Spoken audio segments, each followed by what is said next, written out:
justo ahí, justo al frente. Agradezco a Jimmy haberme invitado a esta tertulia. Debo pedir excusa, mi esposa no está en el país, entonces como que no organizamos bien para estar un poquito más cómodo, ¿no? Todo está bien. Todo está bien. Entonces nada, la casa de todos modos es vuestra también. Me presentó Julio Aníbal y ciertamente como abogado yo no lo voy a volver a entregar un caso mío, pero para venderme seguro que con él, porque él me ha vendido a un precio que yo pienso no tener y se lo agradezco infinitamente. Como algo tenía que pagarte. Ya veo, pero los abogados no tienen alma, ¿no? Mira, una de las razones de la buena, estrechísima y fraterna relaciones mía y de Jimmy es que Jimmy generalmente me pone tareas y me dice, mira, tú vas a hacer tal cosa, ¿no? Yo acepto la tarea, pero un poco por temperamento le digo, está bien Jimmy, pero yo lo voy a hacer de esta manera. O sea, él me dijo, habla del tema del 12 de septiembre del 61, cuando matan a Estrella Lee. Y yo le dije, muy bien Jimmy, pero eso es un hecho bastante puntual, importantísimo, pero bastante puntual. Quizás sea bien que en un ambiente como este reflexionemos sobre una cosa que se dice mucho y mucha gente con lamento. Cuando él cuenta esa historia del MPD, mucha gente que participó de esos eventos dice, y valió la pena la lucha, y qué es los resultados que tenemos. Y mucha gente incluso habla de algunos mitos sobre la época de Trujillo, de la buena educación que se dice que hubo, de los servicios de agua, de la salud, de la seguridad, de muchas cosas que se dice que antes eran mejor que ahora. Yo creo que es un mito porque realmente, si bien la educación en la época de Trujillo tenía determinados niveles de calidad, pero también falencias bastante grandes, sobre todo tergiversación de la historia, ¿no? Así, Juan Manuel, tergiversación de la historia, crean mistificar la historia. Si bien tenía eso, también hay un elemento clave que es importante que se diga. Muy poca gente estudiaba. El analfabetismo andaba sobre los 80-90%. Un grupo reducidísimo estaba en la universidad, un grupo reducidísimo se graduaba, en los liceos era muy poco, clase media, hacia arriba, no clase baja, muy poco. Yo me recuerdo que en esa época, a finales de la época de Trujillo, muy poca gente, como yo, negros, circulaban en eventos, por ejemplo, nunca iban a Teatro Nacional, nunca iban a un restaurante, los helados Capri, todas esas cosas, imperiales, todo eso de clase media, así como Pericles, así, de esa pinta, ¿no? De esa pinta. No, como tú, esa pinta, ¿no? Porque Ercilio tiene otra pinta, ¿tú ves? La tuya es de ahí, de Ciudad Nueva. Entonces, éramos muy pocos. Algunas veces, Jimmy y yo íbamos a ver a Casal Chapit, a ver el Teatro Nacional y la cosa, pero muy poquísimo, gente contada. O sea, que la época de Trujillo se reunió de élite, una élite. La élite, Trujillo amaba a las élites. Y naturalmente, si amaba a las élites, el sector popular, los sectores pobres, solamente le servían para su régimen, sobre todo campesinos. Trujillo hizo el sostén de la base del régimen de Trujillo era campesino, fundamentalmente, sobre todo porque era la población mayoritaria. Los núcleos urbanos, beneficiados un poco de la riqueza poca que se producía, eran pocos y tenían, no había los grupos urbanos, no había incluso esos barrios que surgen por los años finales de los 50, no existían, ¿no? Entonces, también, ¿quiénes iban a los hospitales? A los hospitales no iba gran cantidad de personas. La sanidad era limitada. Entonces, hay un gran mito de que en la época de Trujillo la cosa estaba bien. No, la cosa estaba bien porque era para un grupo bastante reducido. Me recuerdo que, por ejemplo, en la normal, donde yo estudié, la normal eran gente clase media, eran gente clase media, ¿no? Entonces, eso era un gran mito que hay que desarrollar, quitar de la sociedad dominicana. También es necesario que nosotros examinemos la irrupción de los sectores populares en las luchas sociales. Cuando matan a Trujillo, el terror acaba con este país prácticamente. Trujillo lo matan, ya el 31, Trujillo estaba matando a los de la masa, mataba a los de la masa, a Tunti Cáceres, matan a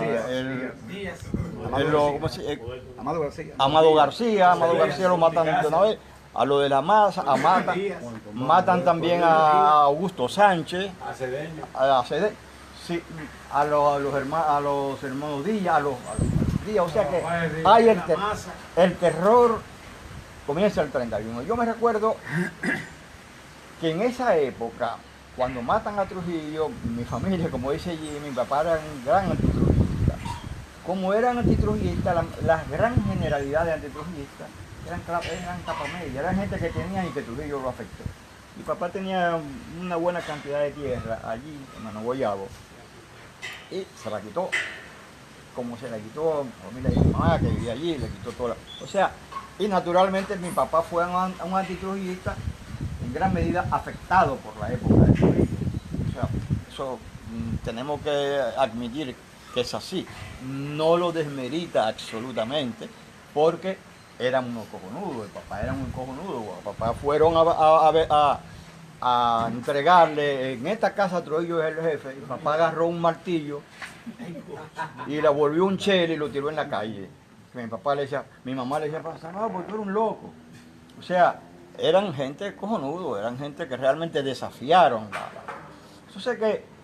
Pero realmente, cuando matan a Trujillo, el gentío ahí en Villa Juana, al frente de mi casa, era la lloradera. Gente llorando, la gente popular llorando, y mi papá cerró la casa, hizo una limonada y brindamos por la muerte de Trujillo. Pero casa de eso habían 2 o 3 en el barrio, y cuando los paleros van a Villa Juana, van a 3 casas fundamentalmente, a la casa mía, a la casa y a 2 casas en La Fe, y a 2 casas más. Amenazaron a algunas otras, como la de los Norberto y Fran Fuentes, y Norberto, el papá de Norberto y de Fran, se fueron y se mudaron. Cuando ellos fueron a decirle a papá que había que mudarse, mi papá le dijo, en esta casa le dice yo, aquí me voy a morir. Que vengan, y llegaron los paleros, tiraron piedras, rompieron la camioneta, y mi papá se mantuvo. O sea que realmente no había esa incorporación del sector popular al antitrujillismo. Era un fenómeno básicamente capas medias y oligarcas incluso, que no fueron beneficiados del régimen, los que no fueron beneficiados, otros se ingresaron al régimen.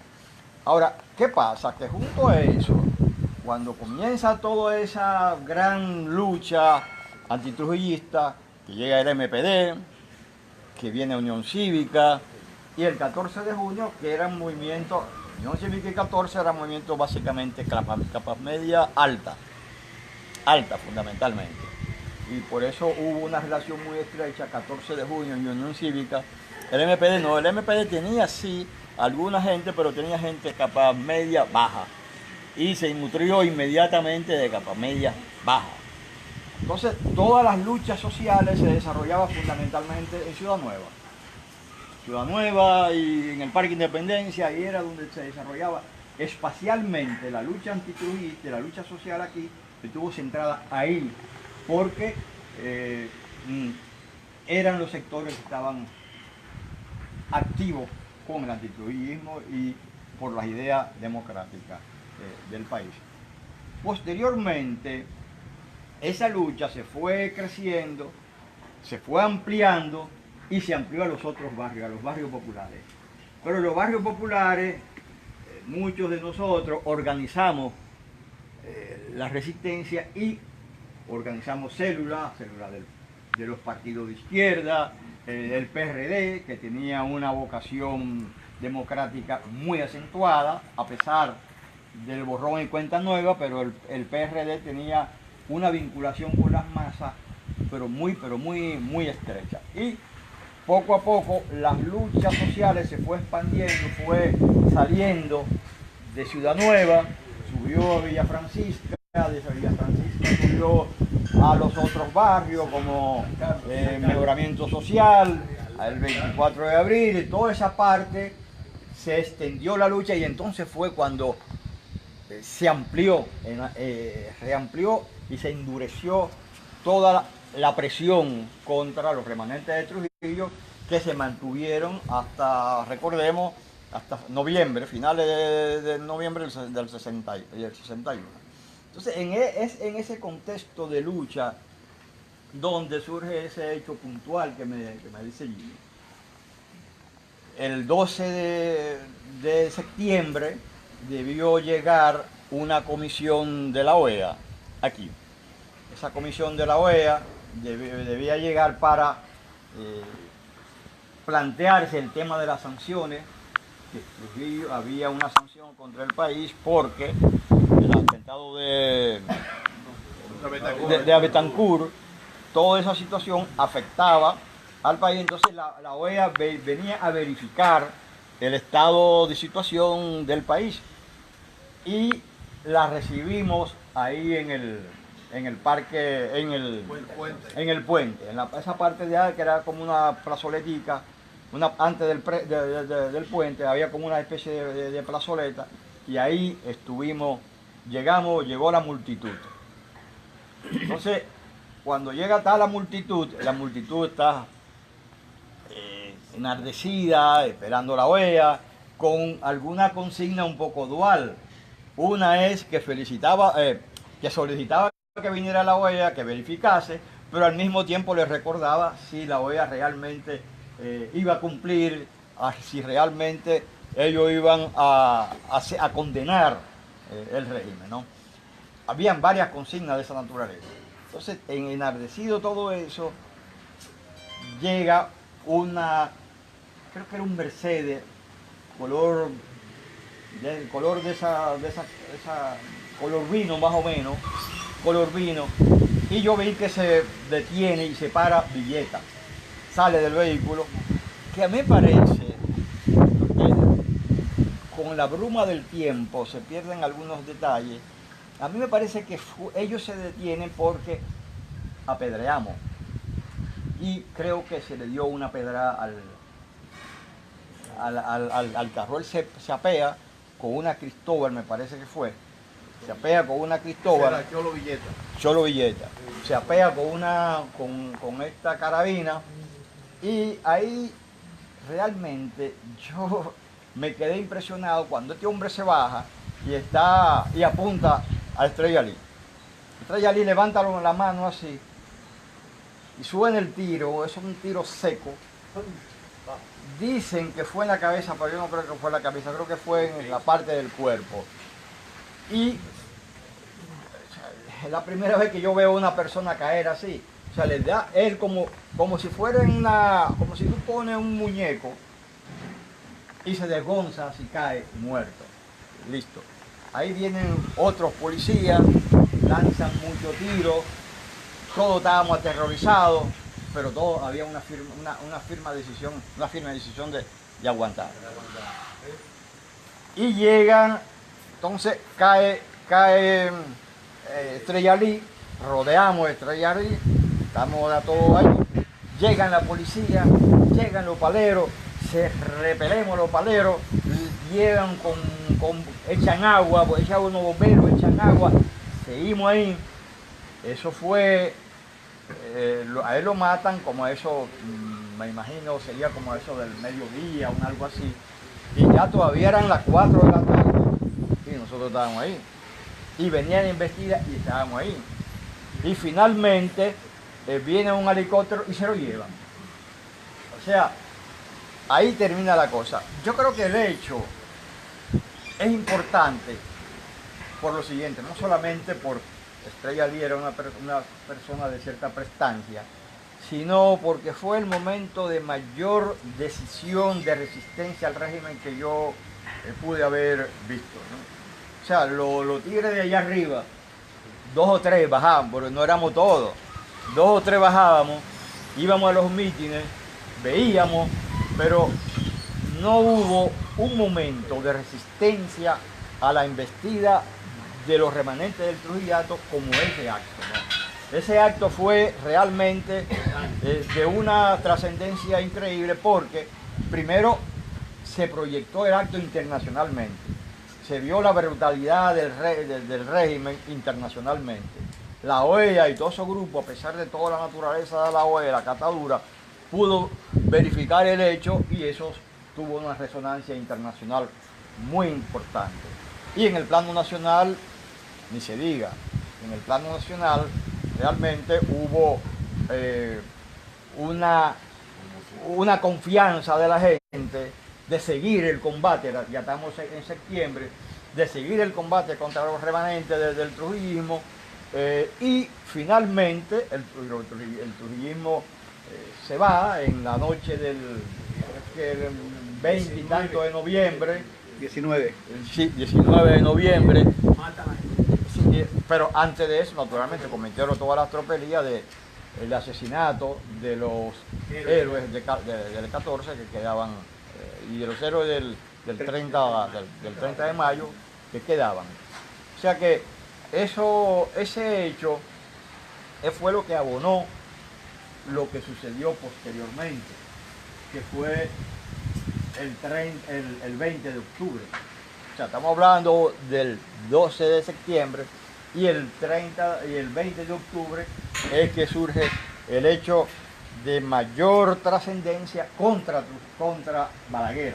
La época de Balaguer, que como recuerda, me parece que fuiste tú que hablaba de así, que hablaba de lo que, como Balaguer vio la actuación policial. Exacto, pero ya todo eso estaba abonado, hubo una gran lucha estudiantil, y yo me recuerdo que nosotros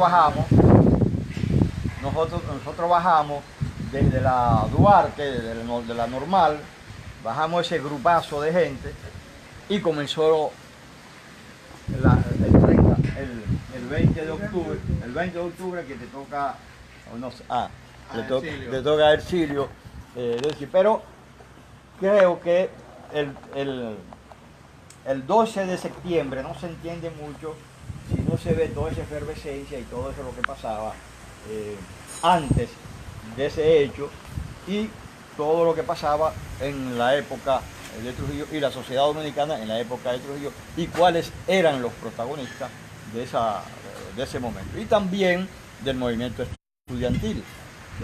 Bajamos y ahí donde se inaugura, ya lo va a contar, pero aquí termino, ahí donde se inaugura lo que una práctica que era agarrar las acometidas, romperlas, y de esa acometida de romperla, rota, pedazo de metal, se utilizaba para tirárselo a la policía. Eso eran de las armas iniciales que se fueron aprendiendo en la resistencia que ha tenido este pueblo contra la dictadura. Finalmente, yo creo que hay que rescatar que si bien aquí muchas veces se dice, por ejemplo, se dice Marcha Verde es un acto de la clase, de los sectores medios, pero es que en todos los procesos de ruptura en todos los procesos de inicio de las capas medias, lo que las inician.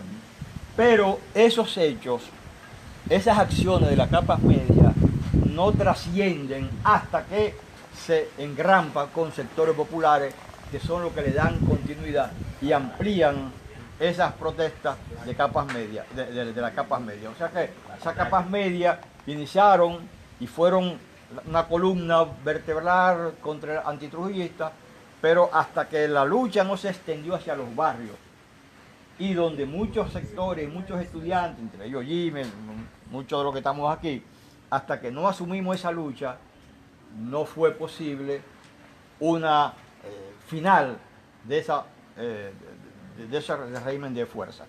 Y también reconocer de que en la sociedad dominicana ha habido una gran democratización de la sociedad dominicana. Se dice, ¿valió la pena? Yo creo que sí. La sociedad dominicana hoy día, lo que es la ascendencia social, lo que es el ascenso social de muchos sectores medios, eso realmente hay que reconocer que son fruto de la libertad, de la lucha por la libertad, la lucha de la gente de la inclusión social. Hoy día hay mucho más inclusión social que la que hubo hace 10, 15, 20, 30 años, 50 años, mucho más inclusión social. Todo eso es parte de el empuje que han tenido sectores populares para que lo incluyan socialmente y que han dejado el pellejo. Así como en la época de Trujillo mucha gente capas media murió, en todo el transcurso después, yo creo que la mayor cuota de muertos son sectores populares. O sea, la mayor cuota de muertos por la libertad en ese país son sectores populares, yo creo eso, ¿no?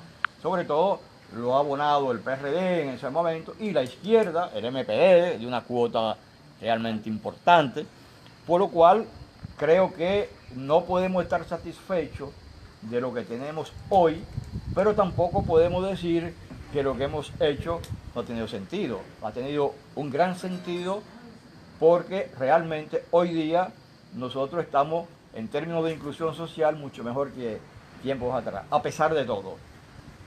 Claro.